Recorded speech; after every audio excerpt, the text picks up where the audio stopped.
Himanta Biswa Sarma CM of Assam supporters নামৰ এটা Facebook পেজৰ পৰা আমাৰ প্ৰিয় নবী হজৰত মহম্মদক অতি নিম্ন ভাষাৰে অতি অশ্লীল ভাষাৰে অপমান কৰিছে, যেটো সভ্য সমাজত কোনো কাৰণতে গ্ৰহণযোগ্য নহয়।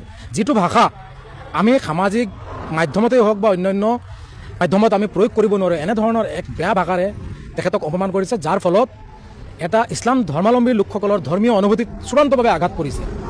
এটা কথা স্পষ্ট, অসমৰ মাননীয় মুখ্যমন্ত্ৰী হিমন্ত বিশ্ব শৰ্মাৰ নাম ব্যৱহাৰ কৰি এই পেজৰ জৰিয়তে এনেধৰণে এটা ধৰ্মক আক্ৰমণ কৰি অসমখনক অশান্তিময় পৰিৱেশৰ সৃষ্টি কৰি জাতি জনগোষ্ঠীৰ হিন্দু মুছলমানৰ মাজত সংঘৰ্ষ লগোৱাৰ এক চেষ্টা এটা দুষ্ট চক্ৰ কৰিবলৈ উঠি পৰি লাগিছে।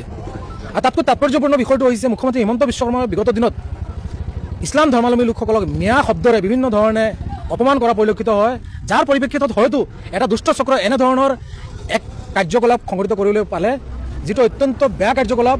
আৰু এনেধৰণৰ কাৰ্যকলাপে ইছলাম ধৰ্মাৱলম্বী লোকসকলৰ ধৈৰ্যৰ সীমা ছিঙি যাব, ধৈৰ্যৰ বান্ধ ছিঙি যাব। আৰু এই ধৰণৰ কাৰ্যকলাপৰ ফলত হিন্দু মুছলমানৰ মাজত সংঘৰ্ষ লাগিবও পাৰে, যাৰ বাবে আমি আমচু উজাই জিলা কমিটিয়ে এই পেজটোৰ পৰা এই যিটো পোষ্ট দেখা পাইছোঁ আমাৰ ডিষ্ট্ৰিক্ট গোচৰ হোৱাৰ লগে লগে আমি ডবকা আৰক্ষী চকীত এজাহাৰ দাখিল কৰিছোঁ। আমি স্পষ্টভাৱে দাবী জনাব বিচাৰিছোঁ আৰক্ষীয়ে অতি কম সময়ৰ ভিতৰতে ক্ষীপ্ৰতাৰে তদন্ত কৰি এই কাৰ্যৰ লগত জড়িত থকা দুষ্কৃতিকাৰী অপৰাধীবোৰক গ্ৰেপ্তাৰ কৰিব লাগে, কঠোৰ শাস্তি দিব লাগে। এই সমগ্ৰ বিষয়ৰ ওপৰত মুখ্যমন্ত্ৰী হিমন্ত বিশ্ব শৰ্মাই লক্ষ্য ৰাখি তেখেতৰ নাম ব্যৱহাৰ কৰি এনেধৰণৰ কাৰ্যকলাপ যিসকলেই কৰিছে তেওঁলোকৰ বিৰুদ্ধে কঠোৰ পদক্ষেপ ল'বলৈ আমি দাবী জনাইছোঁ। অন্যথা আমি ভাবিবলৈ বাধ্য হ'ম যে তেখেতৰ নাম ব্যৱহাৰ কৰি যিসকল দুষ্ট চক্ৰই এই কাৰ্যকলাপ কৰিছে, এই কাৰ্যকলাপত হয়তো তেখেতৰ পৰোক্ষভাৱে হয়তো সমৰ্থন থাকিব পাৰে।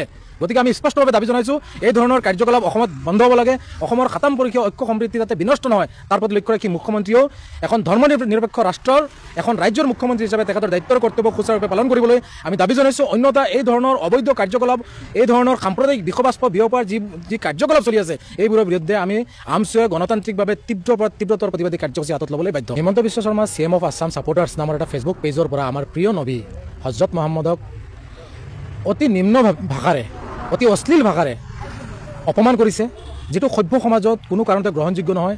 যেটো ভাষা আমি সামাজিক মাধ্যমতেই হওক বা অন্যান্য মাধ্যমত আমি প্ৰয়োগ কৰিব নোৱাৰোঁ, এনেধৰণৰ এক বেয়া ভাষাৰে তেখেতক অপমান কৰিছে, যাৰ ফলত এটা ইছলাম ধৰ্মাৱলম্বী লোকসকলৰ ধৰ্মীয় অনুভূতিত চূড়ান্তভাৱে আঘাত কৰিছে। এটা কথা স্পষ্ট, অসমৰ মাননীয় মুখ্যমন্ত্ৰী হিমন্ত বিশ্ব শৰ্মাৰ নাম ব্যৱহাৰ কৰি এই পেজৰ জৰিয়তে এনেধৰণে এটা ধৰ্মক আক্ৰমণ কৰি অসমখনক অশান্তিময় পৰিৱেশৰ সৃষ্টি কৰি জাতি জনগোষ্ঠীৰ হিন্দু মুছলমানৰ মাজত সংঘৰ্ষ লগোৱাৰ এক চেষ্টা এটা দুষ্ট চক্ৰ কৰিবলৈ উঠি পৰি লাগিছে। আৰু তাতকৈ তাৎপৰ্যপূৰ্ণ বিষয়টো হৈছে মুখ্যমন্ত্ৰী হিমন্ত বিশ্ব শৰ্মাৰ বিগত দিনত ইছলাম ধৰ্মাৱলম্বী লোকসকলক মিয়া শব্দৰে বিভিন্ন ধৰণে অপমান কৰা পৰিলক্ষিত হয়, যাৰ পৰিপ্ৰেক্ষিতত হয়তো এটা দুষ্ট চক্ৰ এনেধৰণৰ এক কাৰ্যকলাপ সংঘটিত কৰিবলৈ পালে, যেটো অত্যন্ত বেয়া কাৰ্যকলাপ। আৰু এনেধৰণৰ কাৰ্যকলাপে ইছলাম ধৰ্মাৱলম্বী লোকসকলৰ ধৈৰ্যৰ সীমা ছিঙি যাব, ধৈৰ্যৰ বান্ধ ছিঙি যাব। আৰু এই ধৰণৰ কাৰ্যকলাপৰ ফলত হিন্দু মুছলমানৰ মাজত সংঘৰ্ষ লাগিবও পাৰে, যাৰ বাবে আমি আমচু উজাই জিলা কমিটিয়ে এই পেজটোৰ পৰা এই যিটো পোষ্ট দেখা পাইছোঁ আমাৰ ডিষ্ট্ৰিক্ট গোচৰ হোৱাৰ লগে লগে আমি ডবকা আৰক্ষী চকীত এজাহাৰ দাখিল কৰিছোঁ।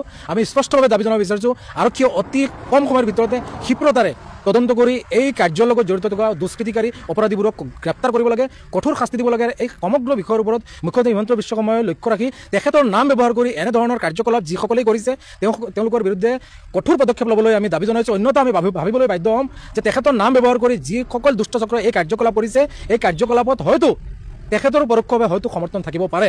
গতিকে আমি স্পষ্টভাৱে দাবী জনাইছোঁ এই ধৰণৰ কাৰ্যকলাপ অসমত বন্ধ হ'ব লাগে।